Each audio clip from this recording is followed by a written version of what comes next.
Okay. So, I wanted to discuss with y'all this dream I had. Um, it was a dream about basically. Okay, so I'm gonna just describe the dream. I, along with maybe about 50 other people, several other people, we were in a building, and there was a belt. It was kind of like, you know how Amazon looks, and you set the products on the conveyor belt, and then they go into like a hole or wherever, somewhere where all the packages go.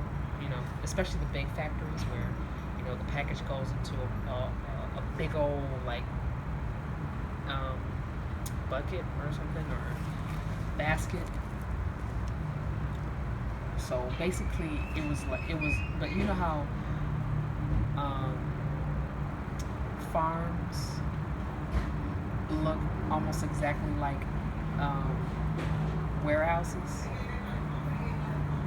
You know how pharmaceutical companies look very similar to farms and warehouses. They all look the same. Now, let me tell you about the dream I had and why that's connected. So, we were in it was a dark room, and it looked like Amazon G2 location, but it was only one floor, and it was like a conveyor belt, and it was like people were on top of, like, standing on top of the conveyor belt, and they were about like they were like you know they were in wait they were like standing in line, and you know it, the person that was at the front of the line would get on the conveyor belt, and people would keep getting on the conveyor belt until the conveyor belt was filled, and then no more people could be lined up on the conveyor belt. So when everybody was lined up on the conveyor belt, and the conveyor belt got full with people lined up on it, then that's when the conveyor belt moved, and the people on top of the conveyor belt went to a specific location. Now that location was the chopping block, the slaughterhouse. That's where they were going. Human beings being sent to the slaughterhouse. Can you believe that? So that was basically what I was seeing in my dream. Basically, and also, just a side note, when you ever have an urge to express yourself, like for justice, and you see people that make fun of you, just know that they don't know that. Just know that they're either in a state of ignorance to where they think you're crazy, which is understandable because we were all there too. We saw somebody that was conscious and they was woke. We didn't know what they was talking about, and so they were crazy to us. We made fun of them. We made their lives harder. We've all been there. I've been there. But when you see people and they making fun of you for standing up for something you believe in, just know that they're not at the same position that you're in. They haven't learned what you learned. They haven't been through what you've been through, and some of them may even be their abusers. That may be why they're acting like that. Or they've been so badly abused that being where you're at seems impossible to them. It seems foreign. So when you stand up for yourself and you stand up for what you believe in, and you notice people give you a hard time, it's because people have a hard time getting used to change. And when they see someone that's adamant about change, it makes them uncomfortable, especially if they're unwilling to. Or they thrive off of people not being willing to change. So just keep that in mind. I wanted to make a side note. Now getting back to the dream. Because there are just certain things that you just don't make fun of. Like if someone's speaking for a sense of right and wrong, and they're getting mocked, like there's something mentally wrong with the person who's mocking you. Like if you're saying something's wrong with the world and how it is, and exposing the corruption, and you get people who give you a hard time, people get angry at you, people make fun of you, something's mentally wrong with that person. Just know that. Or they're so traumatized and abused that they think that what you're doing is foreign and not normal, when they don't realize that the very world they exist in is not normal and it's destructive. So that's a side note. Now let me get back to what I was trying to say, because I have a fire that's inside of me and ain't nobody about to put it out. I'm going to say what I got to say, and I'm going to get my shit off my chest. I don't care how I look. I don't care how people see me. They're entitled to believe and think what they want. I don't care. That has nothing to do with me. If they ain't paying my bills and they ain't got the same strive for justice as I do, they're in my way. And all I gotta do is push them out the way or ignore them. Period. So that's just a side note, because it was something in my heart was bothering me, and I felt like I needed to say that, because people are full of shit, and it's time to call people out on their bullshit, or else like the world is not gonna get better. If we are not willing to, you know what I'm saying, give each other that tough love and be honest with each other, we're all gonna send each other to hell. Period. We're never gonna make, if we don't love and support each other, we are all gonna be pulling each other down. Period. We are not going to progress on we're not going to experience human spiritual progression if we continue to tear each other down. Period. It's not like, it's 2020. That type of behavior is getting real old. I know people are getting damn tired of people putting somebody down for no reason that's really trying to help. You know what I'm saying?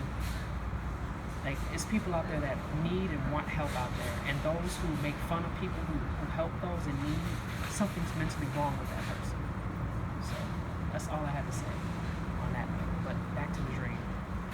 So people were walking on the conveyor belt, and they were going into the chopping block to be sliced and diced by a bunch of blades, basically, in my dream. And the people who were in charge of the slaughterhouse they looked like, I can't describe them, but they didn't look human. You know what I'm saying? Like, they looked like the monsters in those scary movies that you see, the demons in those movies, those monsters, the villains and stuff like that. Like, you ever seen that movie, Maleficent?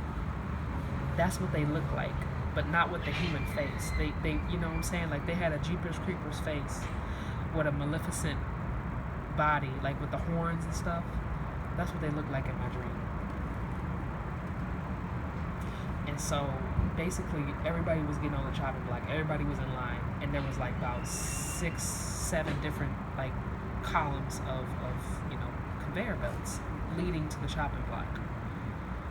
And people were literally getting on that bitch. So and so you're probably thinking, why were people getting on why would someone just willingly go to the chopping block? Because everybody in my dream, every adult in that dream was convinced that willingly going into the slaughterhouse, they were protecting the youth. They thought that by going into the slaughterhouse and into the chopping block, they thought that they were protecting the children out there. That's what these demonic, monstrous creatures were basically telling everybody. If you sacrifice your life, then you're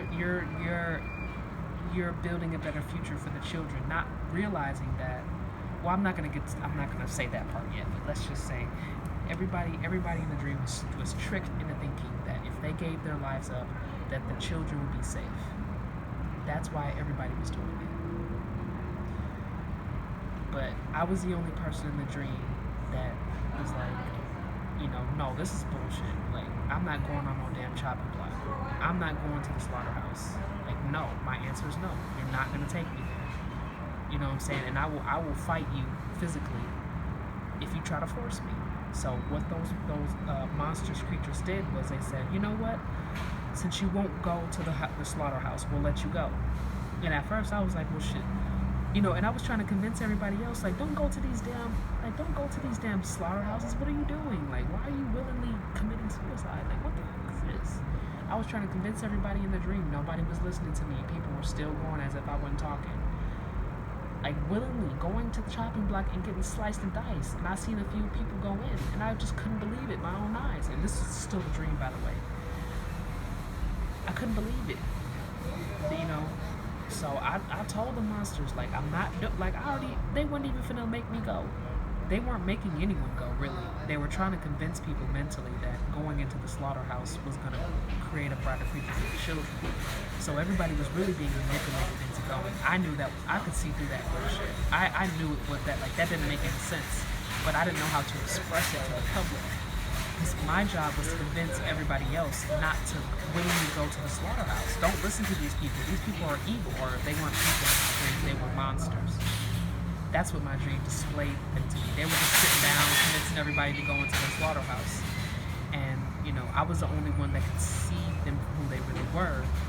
And, I mean, don't get me wrong, people could see them because it was clear that they were monsters, but they thought that the monsters could be compromised. They thought that if they went to the slaughterhouse, the monsters weren't going to attack the children.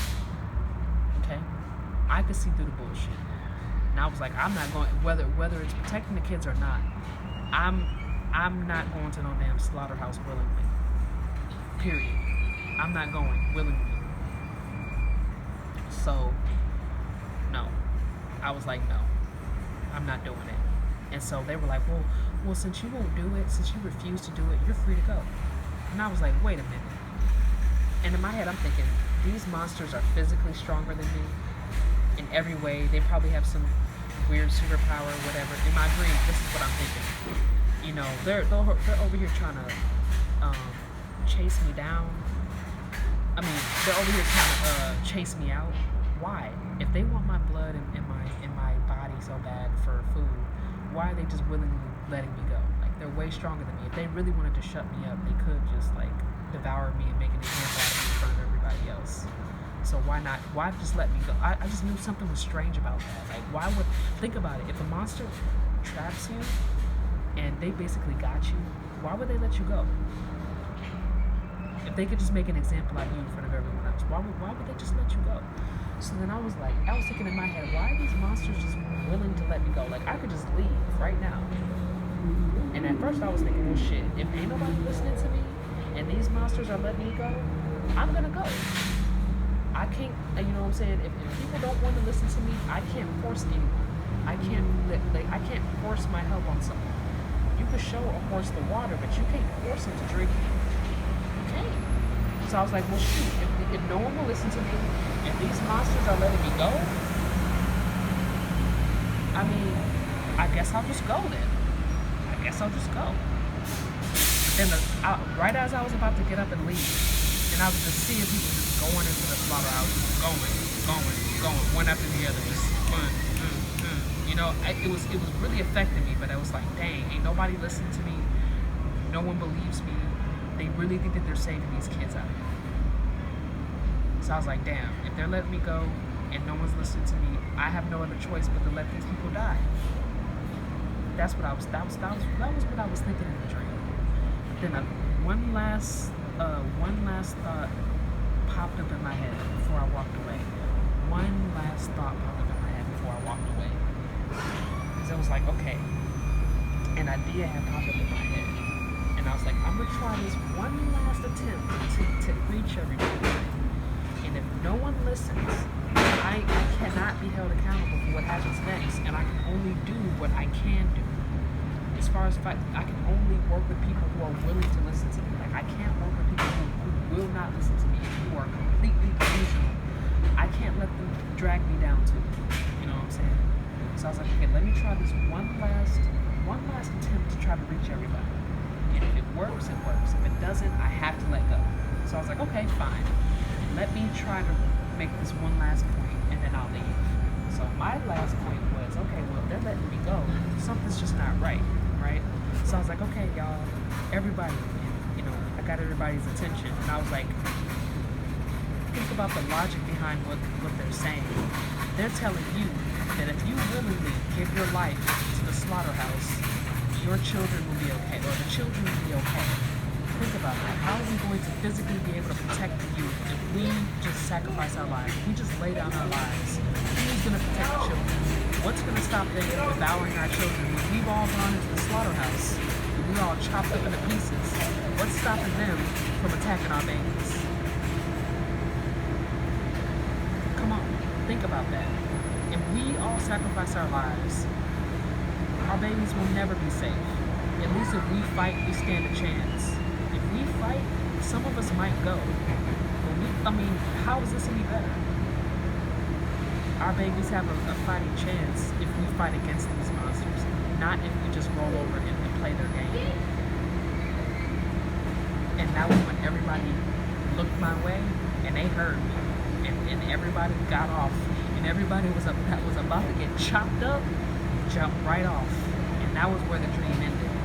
But you know, I was seeing people going in there, like people was like literally going, and it was like a conveyor belt, and it was going all the way to this like it was like a prism, you know, and it was like it was like open, you know, like a box, like an open box, you know what I'm saying, on top of the conveyor belt, and it was like a black hole, but I knew it was blades in there that was chopping the people up. It was chopping the people up, like the conveyor belts was leading people to the chopping block. You know what I'm saying? Like what? Oh my god! Like I had no idea. Like I mean, dang. Like the people were literally on top of the conveyor belt, and the conveyor belt was leading them to this like black hole that had blades at the end. And people were dying, bro. Like they were going inside the chopping blocks and getting chopped up. Like, and I was seeing it, and I couldn't physically see their bodies getting sliced and diced, but it was like I could see the blades, you know, circling around within that little box at the end of the conveyor belt. And I knew that person was getting chopped. The moment that person was no longer visible, that meant they were getting chopped up. Oh man, I couldn't believe it, man. That dream really affected me, and that's what made me realize, man, I couldn't sit by and say nothing. I couldn't sit by and say nothing because people were going to the chopping block willingly, and it was really sad to see because, you know, I mean that was a human life. You know what I'm saying? Like that, you know, a good person that could have still been here. Like, and that was my dream. And I mean, what I interpret from the dream, though, if I'm gonna put my bias in there, because that would just be describing what happened. But if I'm gonna put my personal bias in there and describe what I feel like the dream meant, well, I feel like it was self-explanatory, but you know, for what wasn't displayed in the dream. Basically, I felt like, well, I mean, in my opinion, I felt like the reason why I got that dream was because it was a message that if I don't say anything, or if I just, you know, try and then give up, or I don't try like 100%, then those lives that are going to be lost, that's blood that's going to be on my hands. You know what I'm saying? Because it's like, how am I really any better than the people I'm talking about if I'm not speaking up about it? Like, I know what's happening. Like, I think to a strong degree, maybe not to the full extent, but you know, I can see what's happening. I'm aware. Like, I can't unsee it. You know what I'm saying? Like, I saw. I can't pretend like I didn't see that. Like, I can't pretend that I don't see police officers killing black men. You know, I can't pretend that I don't know that a lot of these politicians are pedophiles and rapists, gangsters and murderers. I can't sit here and pretend like their past is squeaky clean. I can't sit here and pretend like, you know, the government isn't out to destroy and spearhead and attack Donald Trump, President Donald Trump. I can't sit here and pretend like the government isn't conspiring against good, kind-hearted people. I can no longer sit here and pretend like what people can really feel is happening isn't happening. Because people can feel it. It's just, I mean, why would your abuser admit to what they're doing to you? If you can feel what's happening to you, why would your abuser say, "Oh yeah, that's exactly what I'm doing to you"? Like, why would they admit that? I mean, tell me why. What do they stand to gain out of confessing and telling you that what you believe is happening to you is actually happening to you? Why would they do that? I mean, once you kind of get yourself in that mindset, you won't take things personally. But it is personal when people going down a dang chopping block to the, you know, down the conveyor belt to the chopping block inside a slaughterhouse. That's personal. Especially when you have hundreds, dozens, thousands, millions of people going there willing to give up their life because they think that they're doing the right thing. And you know, you really can't blame them. I mean, come on. A lot of us, we start off, everybody starts off as a child. You know, and whatever we're taught from child to adulthood, that's what we believe. So if we're taught that being manipulated comes with rewards, then what do you think a society of people are going to do? Allow themselves to be manipulated. I mean, it's just that simple. It's just common sense. And someone, which everybody, it don't matter if you was born into a healthy family or not, we're all being manipulated on a political and federal level. We're all being abused on a political and federal level. Whether you were born into a healthy family and you had healthy support or not, you're still being abused on a federal and political level. All of us are. Because the government, they're corrupt and they're narcissists and they're abusing us from afar. It's just they give certain people more chances and opportunity that pose less of a threat to their standing than they would someone that poses a major threat. So those who will enable the system, defend the system, ignore, or just stay asleep are the ones who get rewarded, and they a lot of times are put in higher positions. They get paid more, you know, opportunities are opened up for them and stuff like that. And so that's pretty much how it goes.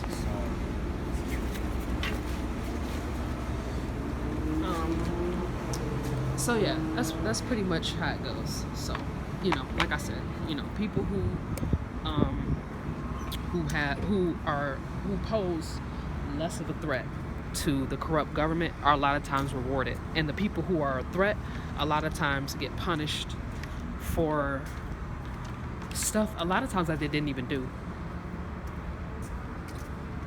Sometimes they get punished for stuff that they didn't even do, or they just don't get as many opportunities as someone who enables the system. So yeah, you know, that dream I had was wacky, crazy, man, sad too. It's sad, but I'm just glad that I got the dream, because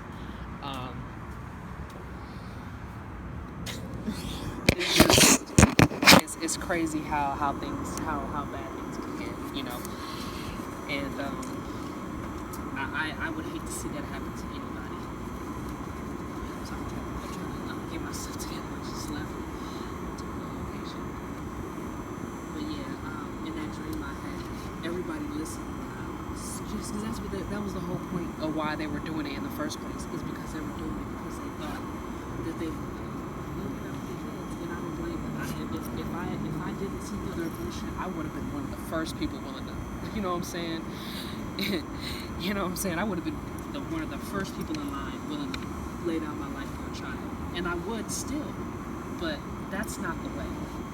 Willingly letting your enemy take you out, that's counterproductive.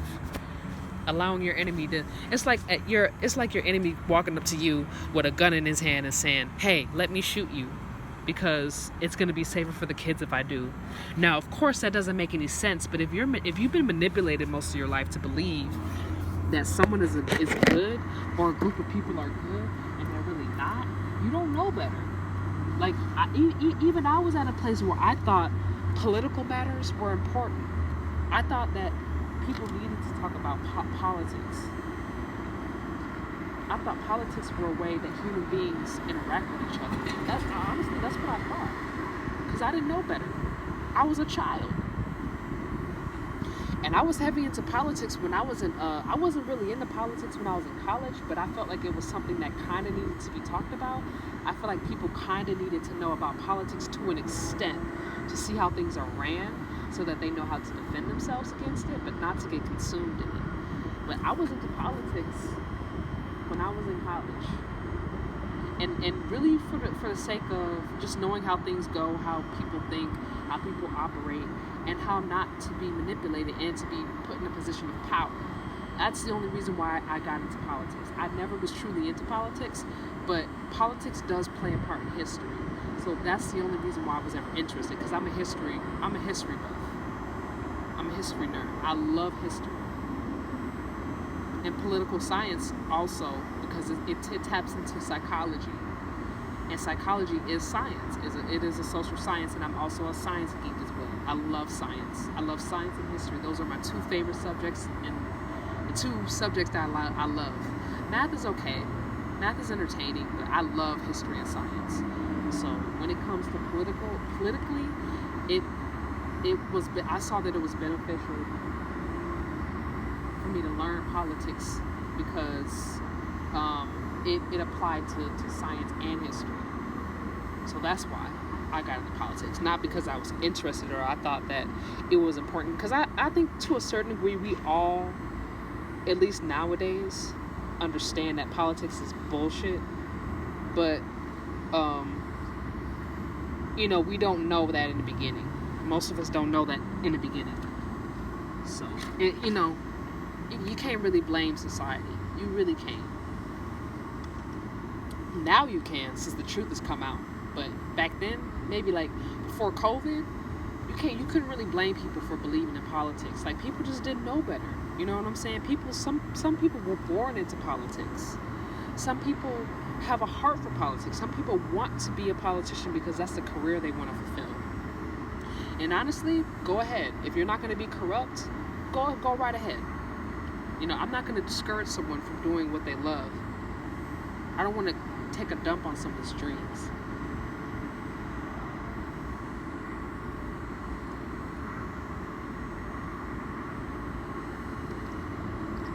But, yeah,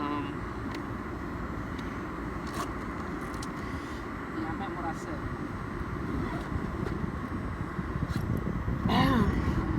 So, that's why I felt like I needed to say what I had to say. So now I'm gonna go back on the topic of kids. I know people like, why are you talking about kids so much, man? It's because, man, I got justice. I got this fire inside me that has a strong desire for justice, man. And protecting these kids is my number one priority as far as seeking justice. The kids come first for me, then I come second. Sorry, y'all, but me. You know what I'm saying? These kids are important, and then my needs come second. Well, maybe my needs come first because I have to be in a stable position to be able to protect these kids. If I don't take care of myself, I'm not going to be able to protect these kids. So I guess my needs do come first. But, well, my relationship with God comes first, and the nature, Mother Nature, the universe, and all that. Then my needs come second. Then the safety of these kids comes third. Then other abuse survivors that are adults come forth. But those are my priorities, is protecting these kids. Protecting these kids is one of my top priorities, for sure.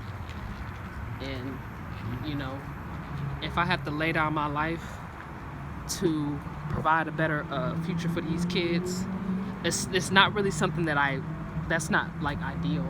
I don't want to just die, but I'm willing to, if it comes down to it. Like, no, I don't want to just lay down my life, but if it means, that these kids will have a better future, and me speaking up for them, could get me killed or hurt, so be it. I don't consent to that happening to me, and I'm definitely not speaking it into existence. But I'm just saying that some things that you do, when you stand your ground sometimes, especially when you're dealing with something that's pure evil, you have to understand that some of these people are really, really unhinged. But just know that the abuse that they faced, or I don't know, the person that they chose, that they became, they made a choice to become that way. Like some of us have been abused, like us empath, codependents, whatever. We've been abused, but we don't choose to be evil like that. Excuse me. Better out than in, I always say. We don't choose to be evil. you're like, well, the abuse that I faced, I don't want nobody else to go through that. So I'm gonna do everything I can to be healthy. I'm gonna do everything I can to speak up for people who get treated like how I get treated. And I'm not gonna let this happen to anyone else, nor am I going to treat someone like how I've been treated. And so,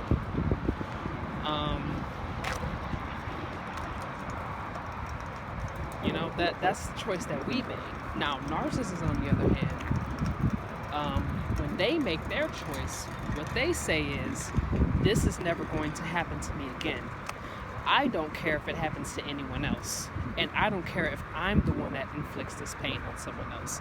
But it's not going to happen to me again. So that's the difference between narcissist and empath. Empath is like, this feels horrible, god awful. And I don't want to put anyone else through it. I don't want to see anyone else go through it. And I'm not going through this again. Narcissist is like, I'm not going through this again. And I don't care if I have to screw anyone over to make sure that this never happens again. And not only that, but I'm going to become my abuser. So deal with it, bitches. That's the narcissist. So just know the difference. We all have a choice. If narcissists tell you that they didn't have a choice, that's a damn lie. No matter how horrible, like if they were raped, if they were beaten, molested, even if they died and came back, still, it's no excuse. No matter what horrible things that happened to them, they made a choice to become a predator. Everybody makes a choice as to whether or not they're going to be a predator or a good person.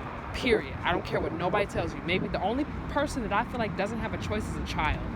I feel like in some cases, when a child acts out, they're acting just like their abuser, and that's what they were taught to act like. A child still has a chance to get out of that mentality, that mindset. A child still has a chance. An adult, on the other hand, most of the time that choice is that you know what I'm saying, that choice they made, it's been sealed. It's been sealed. They sealed their fate. Once they decided that they were going to be a predator and be that way for the rest of their life, their fate's been sealed. You understand? They put that label. They put that spiritual mark on themselves. You understand?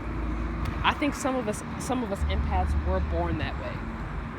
I think some of us really were chosen to be that way. I think some of us may even be angels sent from heaven to, raise up the frequencies. That may be possible. Just like maybe narcissists were demons brought to this world to teach us a lesson. You never know. People, it's so many spiritual aspects. I really don't know, but all I'm saying is we all make a choice. And even when we're babies, I feel like we make a choice. Now, most of us, when we're babies, we're good. We're born good.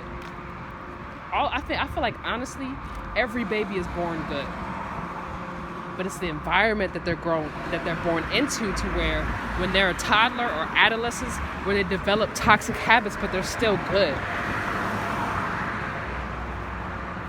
And then once at some point where they have a conscience and they decide, okay, I'm gonna be bad. I think they make that choice when they're children, like maybe like when they're around 5.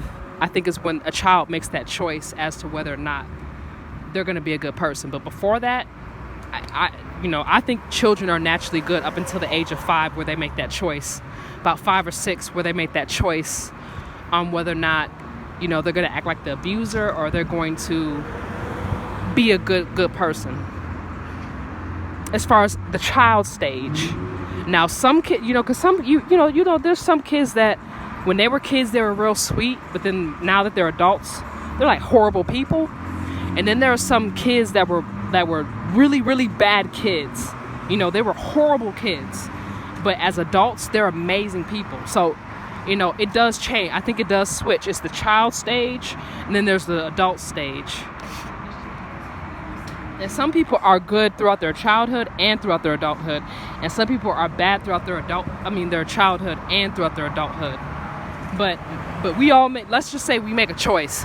Even when we're being abused severely, we either choose to be the abuser or we choose to break the cycle, is what I'm trying to say. Consciously, we may not admit it out loud yet, but consciously, we all make that choice. And I'd say honestly, like around 5, you know, we may have some narcissistic tendencies when we're like 5 years old because we're 5. But we choose. Am I going to share my toy with other kids? Am I going to play fair? Am I going to be roughhousing? Am I going to, know when to stop? Am I going to be mean to kids, or am I going to make them laugh? Kids decide at an early age how they're going to treat people. And kids are a lot smarter than they're given credit for. And they know a lot more than they pretend they don't know. It's all on a subconscious level. It's just kids, they can't articulate in words, but they know. They know, just like animals know, babies know, kids know. They're not dumb. I think where adults go wrong is undermining, belittling, and being condescending towards babies and children, because they're not dumb. You need to talk to them like they know. They know. The only difference is when they're like around 2 or 3, maybe 4 years old, that's when they learn how to talk. And they don't really talk with they don't really have a high vocabulary, but they have a hard time expressing themselves verbally, but they know what's going on. If they have eyes to see, ears to hear, a nose to smell, a soul to feel and experience, they know. They just can't verbally articulate it. That's the only difference between child and adult. The child knows just as much as the adult. Almost just as much. I'd say almost just as much as the adult. Children severely get underestimated. They're a lot smarter than they look. Children know what's up. They know. They just don't know how to articulate it. They don't know how to process it into a social construct or into a concept. But they know. And trying to play them like they don't know is where you gonna end up playing yourself. And that child's gonna end up playing you for a fool, because that child knows what you're talking about. Oh yes, they know. That child knows what you're talking about. You feel me? They know. It's just they either pretending like they don't know what you're talking about, or they don't know how to articulate. But yeah, kids, they've been given a choice. Children are given a choice.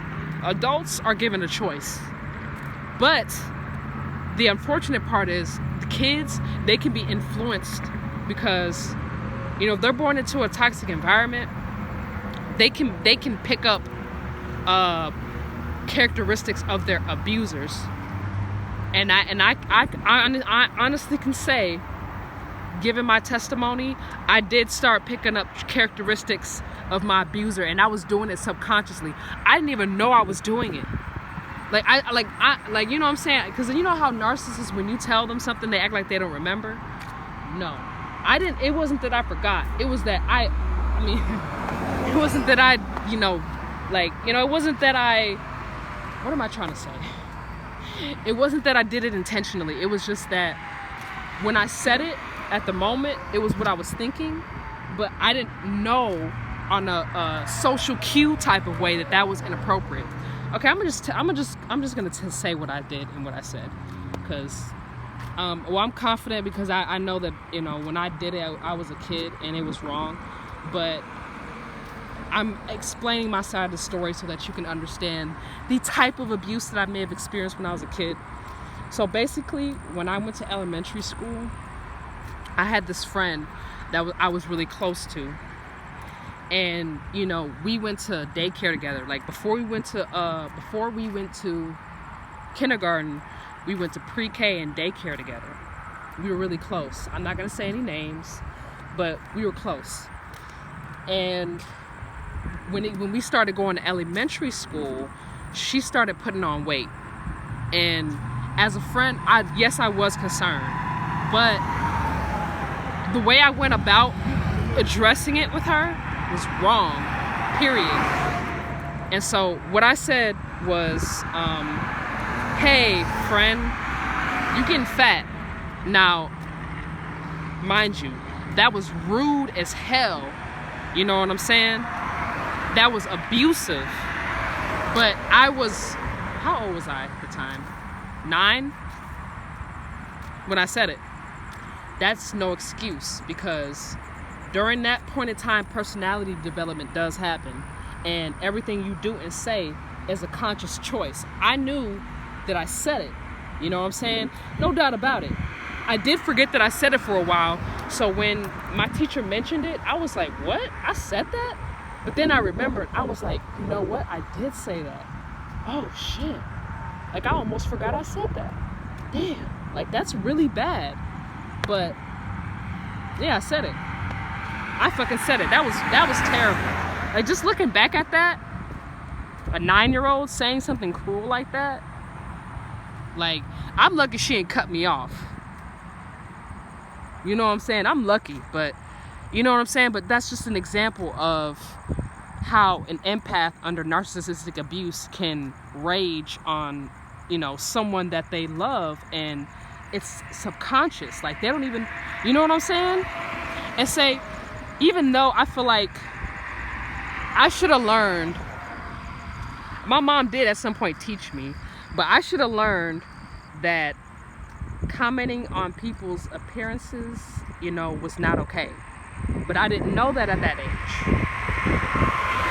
Something was wrong. You see, something's wrong there. If I didn't know it at that age, and it took for something like that to open my eyes, you know, imagine if no one had said anything to me about it. How that, you know, how I would have probably continued to keep doing that subconsciously. Because I had no idea. Like, when I thought it, I said it. You know, and then when my teacher told me I said it, I was like, dang, I was thinking it, but did I say it out loud? Like, I really said that out loud? Like, wow. I almost forgot that I said it. I thought I was only thinking it, but I actually said it out loud because no one said anything. I moved past it, and I was like, dang, I can't believe I really said that. Like, that's really horrible. But hey, I know that makes me look horrible, but if it means exposing narcissistic abuse, I'm willing to go down too. But it was moments where I had those outbursts. It was moments like that where I had those outbursts, and my friends suffered because of that. And I was doing it subconsciously. So in the future, if I had a friend that didn't like me, or you know, that, you know, liked me at first but didn't like me, or they were upset with me or hurt by me, a lot of times I didn't even know why. I was so confused. Like, why are you upset with me? Aren't I a good person? And this is what I'm thinking. And a lot of times their response was, well, yes, but you have your moments, you know, where you could be a, you know, B-word. And a couple people have told me that, and I was like, whoa, okay. Enough people are saying it to where maybe I need to look within and see what's wrong with me. You know what I'm saying? And yes, there was. I'm gonna be honest, like, codependents, like, and those are people that were born into dysfunctional empaths are not necessarily abused victims. Sometimes they are, but a lot of times that's not the case. It's the codependents that were born into the abusive families. You know, the empaths are usually just people who've been taught right, or they make a subconscious choice to be a good person, despite whatever family they were born into, and they found a way out, or they found a support group to get them out of that family. You know, they found a support group to get them out of that family quick enough to where there was hardly any damage. But codependents are people who most likely have complex post-traumatic stress disorder from being born into dysfunctional families and growing up into them to be adults and not getting out of there until maybe like adulthood or late adulthood, and they have negative side effects to being abused for so long. I was connected to my dysfunctional family for 20 years. So you can only imagine just 20 years alone of damage. Physical abuse, emotional abuse, sexual abuse, exploitation. I've lost everything And that's not just my dysfunctional family. That's dysfunctional relationships. And I had a part to play in it. My part to play in it was that I was enabling the narcissists in my life. I was covering their tracks, lying for them, withholding information from people who were trying to help me. And that was the part I played in it. And that was how I made the narcissist stronger, by not snitching. So that's why I was starting to become like the narcissist. I'm going to be honest. I was starting to become, it was moments where I had my outburst, and whether it was justified or not, it was very similar to how a narcissist responds to their victim. And although I can honestly, confidently say I'm not a narcissist, I definitely started to develop traits and tendencies because I was around them for too long. Too long. My self-esteem was low, and I was around them for too long. And I think because I was around them for too long, more and more and more of them were starting to gravitate towards me because they knew I was not like them. And they were all feeding off on they all made a collective effort to gang up on me and feed off of my energy. And that's what they're doing right now. That's what I'm experiencing right now. My dysfunctional family and my so-called friends, my so-called ex-friends, you know, those are the people who are teaming up against me right now. And 9 times out of 10, if you're a codependent escaping from a dysfunctional family, best believe that the dysfunctional members of your family are teaming up against you, and they're tag teaming against you. And they're getting your narcissistic friends, they're getting your toxic associations, and the people who secretly don't like you, and people you don't even know who are just nosy and who like to finesse to participate. That's why it seems like the world is against you, because you got about at least 100 or more people ganging up on you all at once. If you're a codependent, like I said, if you're a codependent, you were born into a dysfunctional family.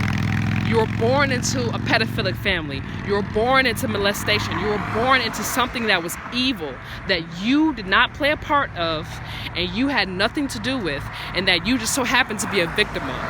I want to remind you that it's not your fault. Now, what is your fault is seeing the red flags. And when I say your fault, I say us. What is our fault as codependents is we enable when we don't speak up, when we don't tell our story, when we don't light a fire under these narcissists' booty cheeks. You know what I'm saying? That is where we are the problem, and we are part to blame, and that is where the blood is on our hands. As brutal as that sounds, when empaths don't speak up, when we see evil and we don't speak up, that blood is gonna be on our hands, whether we want to admit it or not. If we see somebody getting, dog beating the shit out of, and we just watching them, are you not part to play? Are you not a part to play in that? You watching somebody getting dog beat the shit out of, and you just sitting there watching them getting beat the shit out of. You mean to tell me you're not the abuser? Yeah, you are. I am. We are. You know what I'm saying? Now, if we say something like, say for instance, somebody's getting beaten up and we join, we defend the person who's getting beaten up, or we find a way to get it to stop, then we are the supporters. We are the hero. Well, not heroes. I won't go as far as to say that, but we are the hero to that victim. But I don't feel like we should let that get to our head. You know what I'm saying? And thinking like the victim owes us something, or we're above God or whatever. No, it's just, we just so happen to help that person. We save that person's life. That's what we're supposed to do. And when we don't do that, now we can't save everybody and everything, but if we're being put in a position to help someone and we don't, that's blood on our hands. Because what if that person wasn't gonna make it tomorrow? What if that person's being abused so badly that because we didn't do anything about it to help them and we were in a position to, that person ends up dead the next day, either because of their abuser or they take their own life? That's blood on our hands. Yes, we are responsible for that. And I don't care what nobody tells you. People say, that's not your fault. It is. if you were in a position to help, you know, because think about it, man.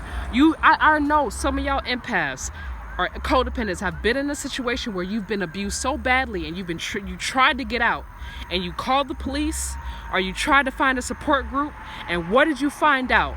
The police didn't give a fuck about you. And the support groups only wanted your money or clout. Come on, people. I know y'all been through this. Some of these therapists are the abusers. You feel me? And you ain't feel. It wasn't just about being triangulated by the narcissist. It was trying to find support afterwards and knowing how bad the system was corrupt when you tried to go get some help. The police were the very people who were arresting you when you were trying to get out of the abusive relationship. When you were being abused, the police were abusing you on top of what the narcissists were doing 9 times out of 10. Now tell me I'm wrong. You know, when you try to go find a support group, now don't get me wrong, there are support groups that are legit, but that takes time to find. I mean, seriously, you gotta, you know what I'm saying, search to the end of the world to find a support group that's really for you. You know what I'm saying? That feels like home. But most of these support groups, if I'm gonna be honest, and I've been there, done that, I've been through it. These support groups are not looking to help you. A lot of them are not. That's the reality of it. That's why I'm exposing narcissism, because it's not just individual relationships. It's on a corporate level. It's on a business level. It's federal, political. It's on any level you could think of. Narcissists are there to stop you. So you know how hard it is. You know how hard it is to survive and thrive through narcissism. Like, you know how the flying monkeys, a lot of the loyal flying monkeys will stop at nothing to stalk you. You know what I'm saying? Like, you have to go through hell when you leave these people. And come to find out that you have little to no support after that, that needs to be exposed too. Like, period. It needs to be exposed, bro. You know? So, yeah, it needs to be exposed. And like I said, I'm sure a lot of y'all have, you know, when y'all first try to get away from the narcissist and y'all try to go to a support group, you try to find some friends, you try to even go to the police, what did they do? I know a lot of y'all are like, they left us high and dry. Damn right they did.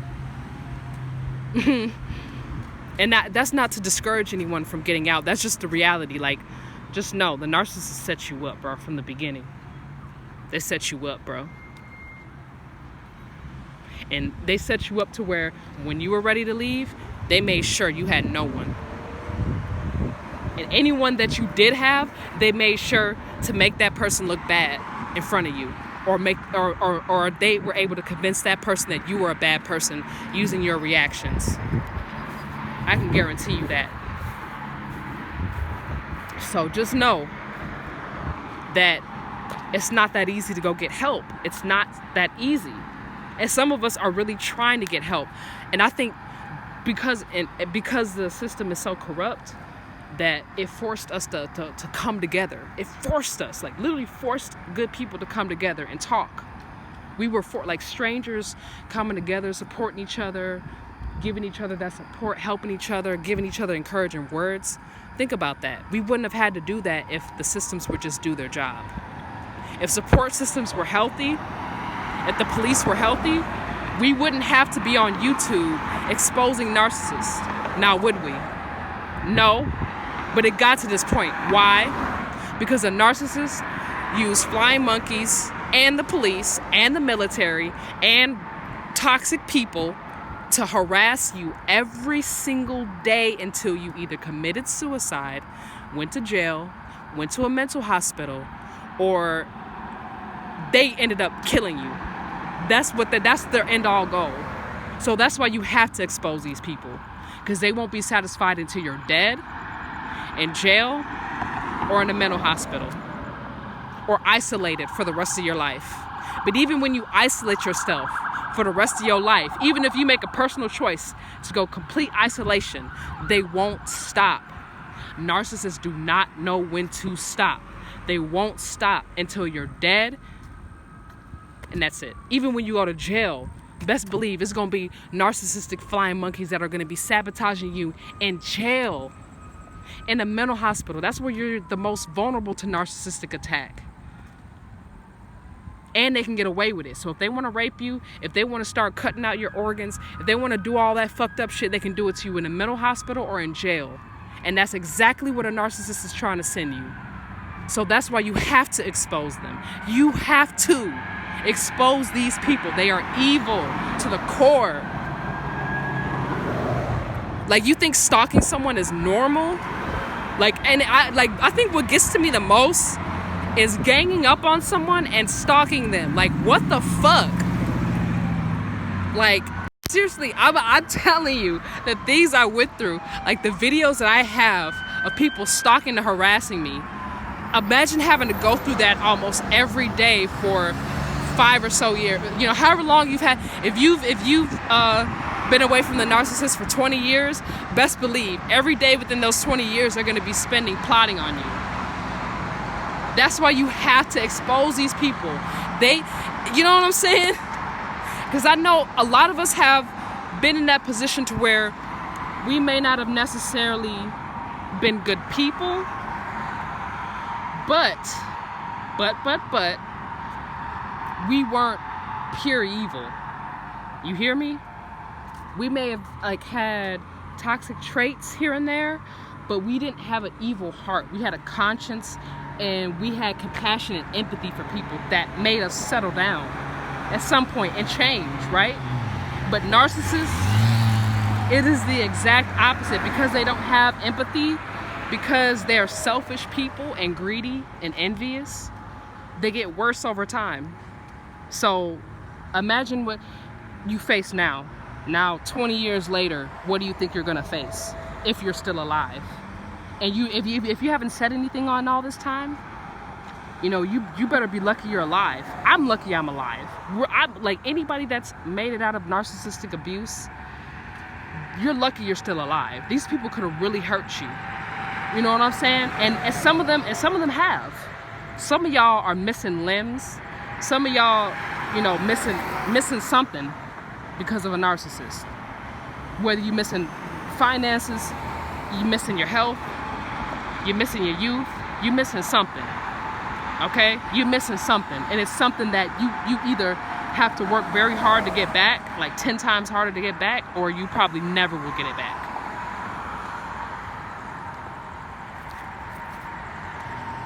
So just know that. Just know that. Why I'm so vigilant about this.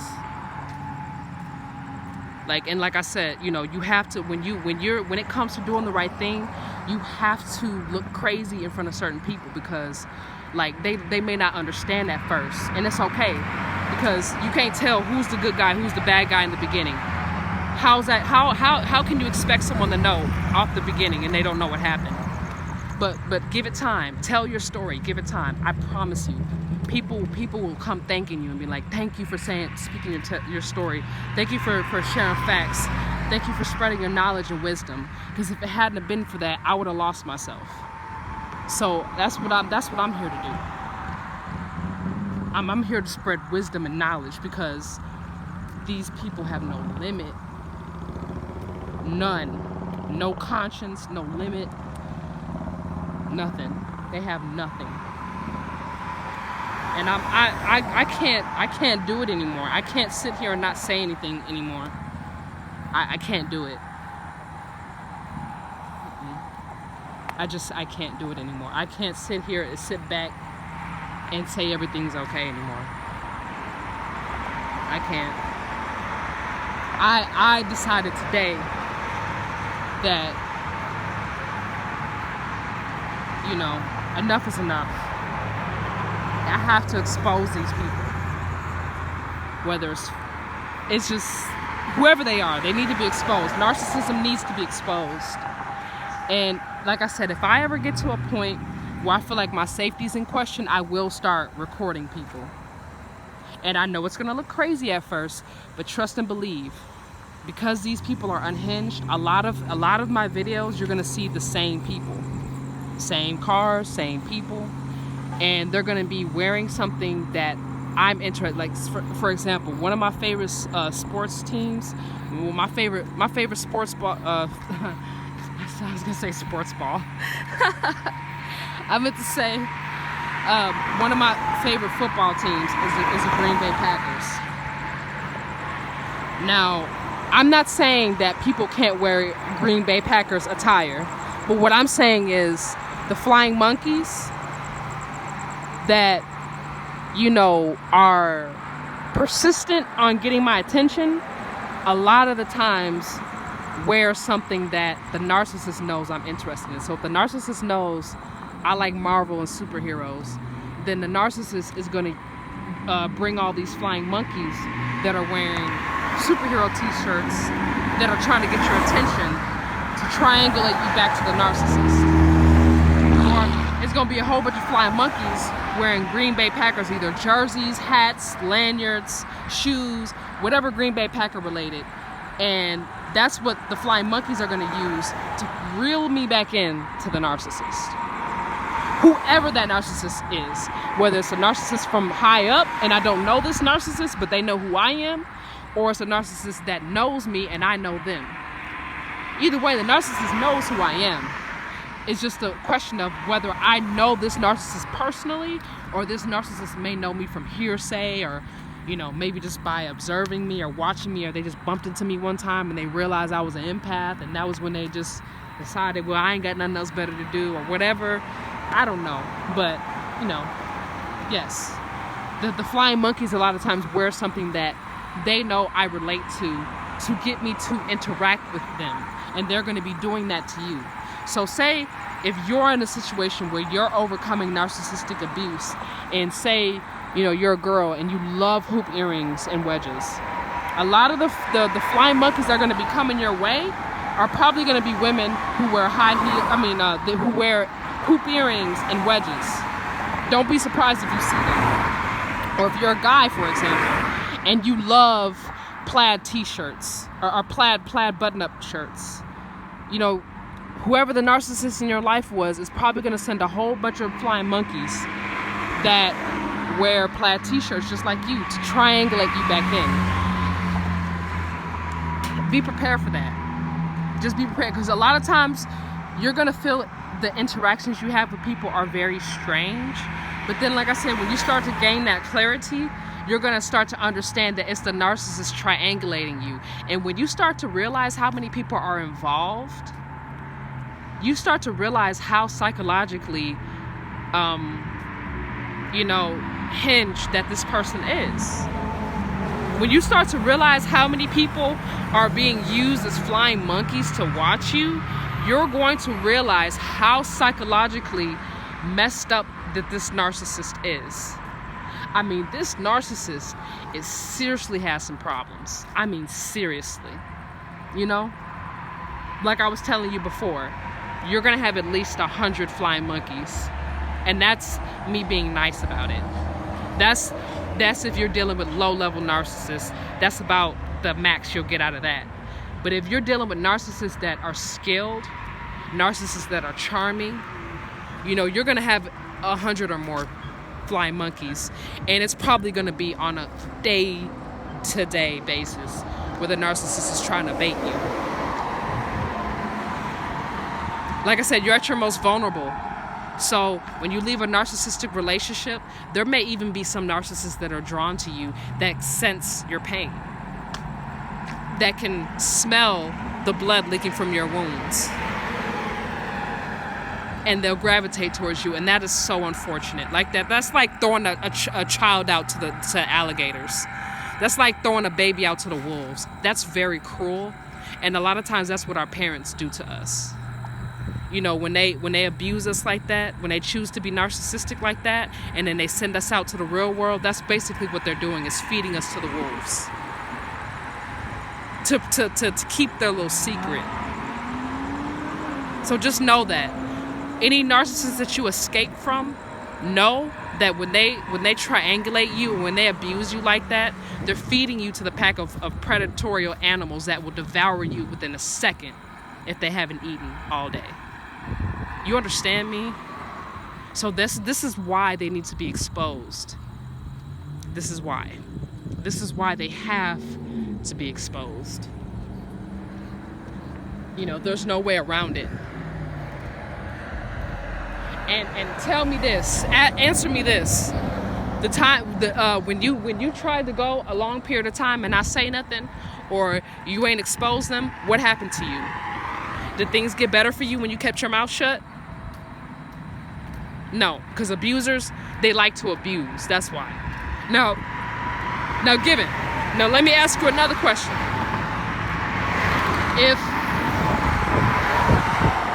Well, I know for some of y'all it don't change. Y'all gonna expose this person anyway. But for those who it applies to, if you know, whoever abused you in the relationship, if they had just left you alone, if the narcissist had just left you alone, would you even expose them?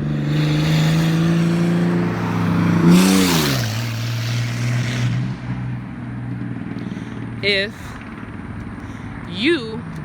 you left the relationship and the narcissist just left you alone for good, would you even be exposing them right now? And to answer my own question, no. Because honestly, my focus isn't really exposing people. I honestly, I don't really care to expose people. That's not my job. I don't like to talk about people behind their back. If I have an issue with someone, I prefer to say what I have to say to their face. But narcissists, unfortunately,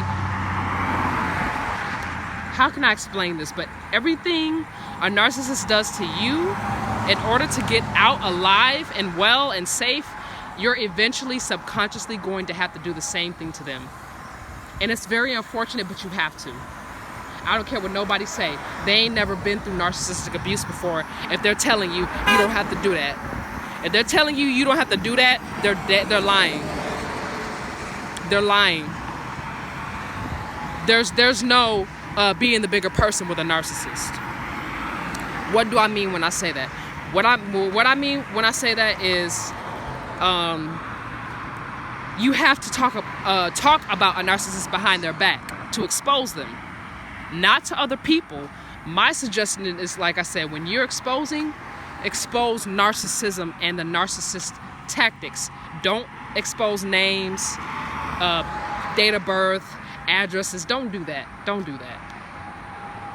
But expose text messages of how they talk to you, how they manipulated you. When you notice that you're getting into one of those narcissistic arguments, those bait traps, record it. That's how you expose a narcissist. You don't need to tell people, oh, this is this person's name, date of birth, address, social security number. Oh, this is this person's public record. No, you don't need to do that. Not unless they're a rapist, a pedophile, a murderer, or they're physically abusive, and they have a pathological history of being physically abusive. Then yes, go ahead. And this is a pathology. They put their hands on everybody that they end up being in a relationship with. They put their hands on. You know what I'm saying? Everybody that they meet that gets close to them, they put their hands on. And they don't just put their hands on this person. They beat this person to a pulp. You know what I'm saying? Then go ahead. Do what you got to do. Expose them so that other people can stay away from it. Because this person is dangerous to people's livelihoods. Now, if they're just emotionally and mentally abusive, my suggestion, just expose text messages. Don't expose names. Don't expose their phone number. Just expose text messages. Don't show that person's face. Don't show that person's number. And don't show that person's, what was I going to say? Name, number, and personal information. Don't do that. I wouldn't suggest that at all. Because that's going to make you look better. And people are not going to trust you. You're gonna lose friends that way. But if you it's like going to court. You know, when you go to the judge really doesn't care about any private information. The judge does not care. And honestly, the judge prefers not to know because they don't care. The only thing the judge wants to see is evidence pertaining to the case. So if you're going to expose a narcissist, show people information pertaining to the case. Do not show anything else out of bitterness or hatred. Show people what applied, like plead your case. Because I believe that when we share our truths, or we're being judged, victims, we're being judged on a universal scale. When we stay quiet, when we continue to tolerate the abuse, we are being judged harshly.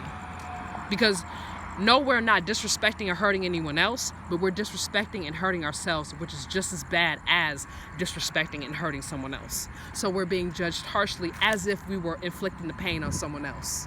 Almost just as much judgment.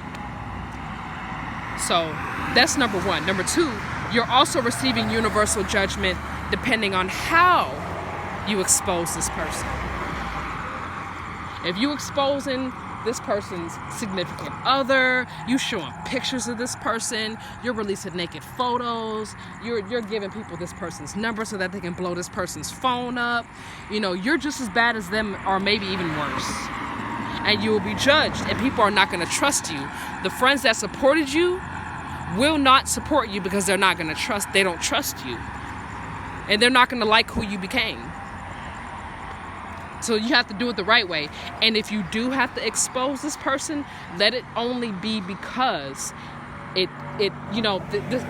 going to infringe on other people's safety.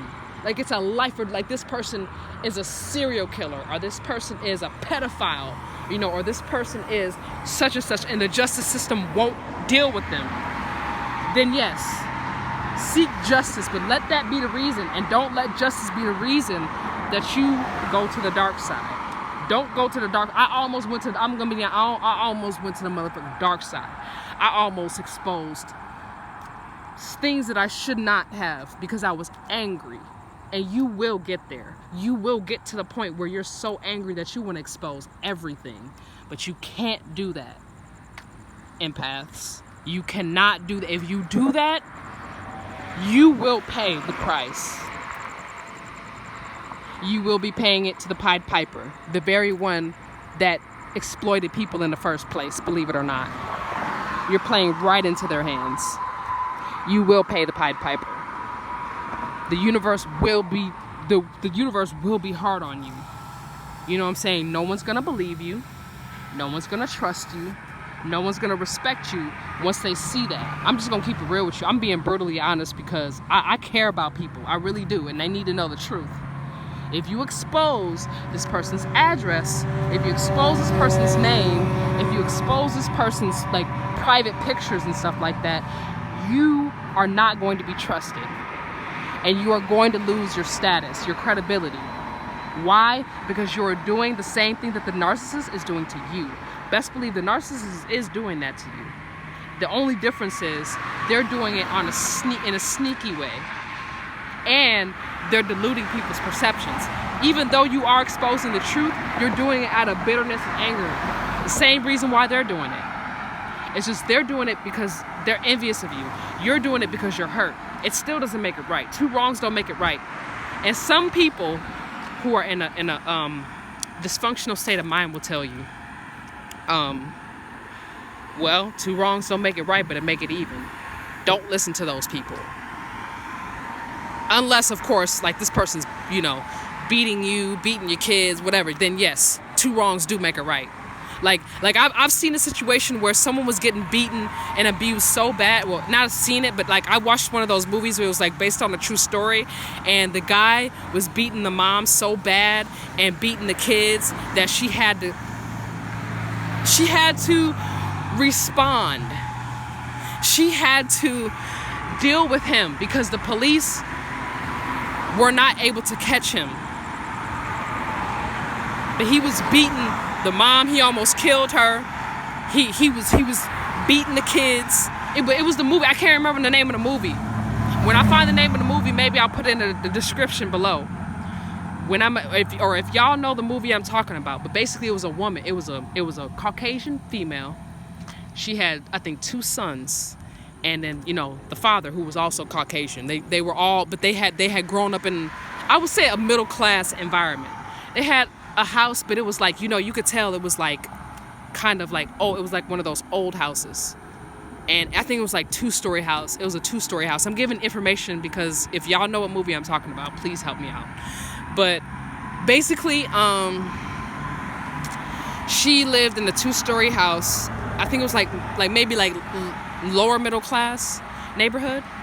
And she was struggling, but she kind of needed her husband for, I think, financial support. I don't really remember, but I just remember that he was beating her really badly in front of the kids. And it even got to a point where I think he put his hands on one of the kids and it got really bad and she had to fight back because he was about to kill them. You know, like it just got to that point. The police couldn't help. They weren't able to catch him in the act, and he always seemed to get away with it. And the police couldn't help. But when she set his bed on fire, they didn't arrest her because they knew that she was being beaten. They just didn't have enough evidence to prosecute him.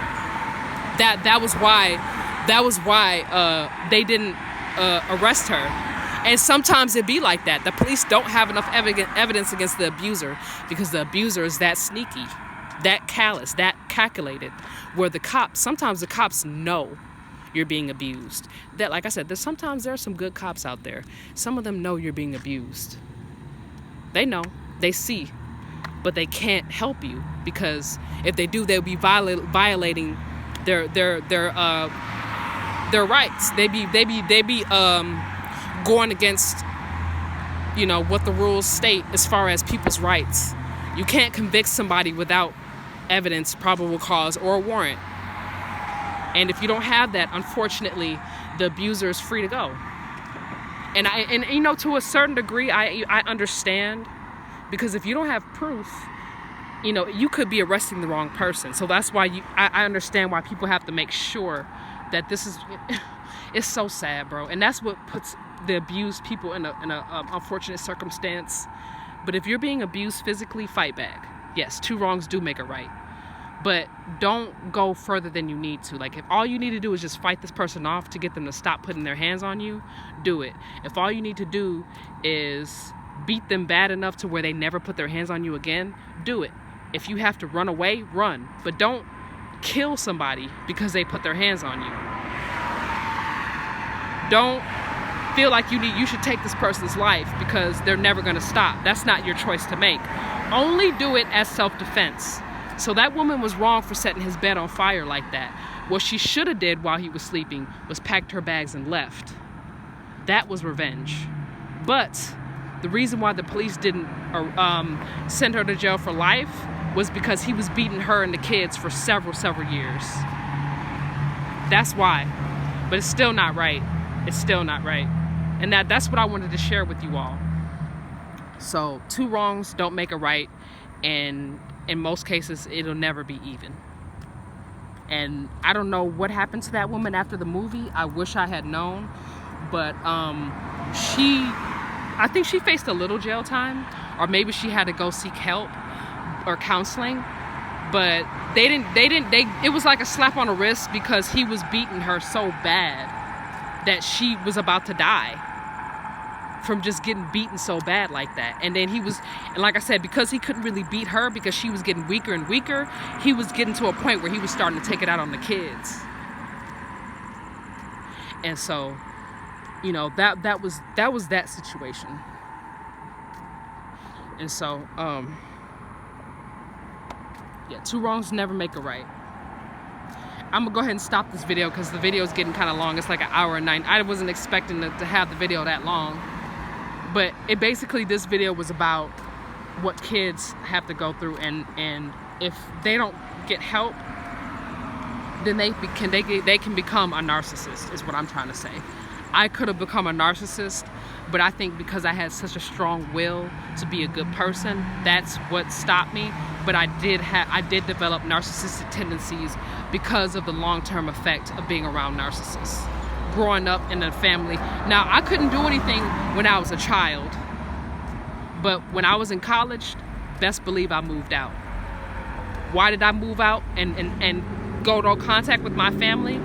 Because I knew that if I continued to stay in contact with my family, I was going to become just like them. On top of the fact that I was already slowly but surely becoming like them. And that was like, hell no. Like, I will fight them off physically if I have to protect my sanity. That's the point it was getting to for me. I'm gonna be honest. So,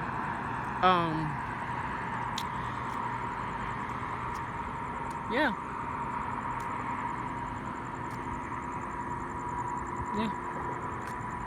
But I'm gonna end this video. I'm gonna go ahead and start another one probably soon, but I'm gonna go ahead and end this one. But I had a lot to say, and I wanted to say it and get it all out. So, bye guys. This is actually one video that I formally get to actually just, you know, say goodbye or end the video. Because most of the videos get cut off because either my battery dies or my space is full or whatever BS, but I don't get to properly end the video. But I'm gonna go ahead and end the video now. Bye guys.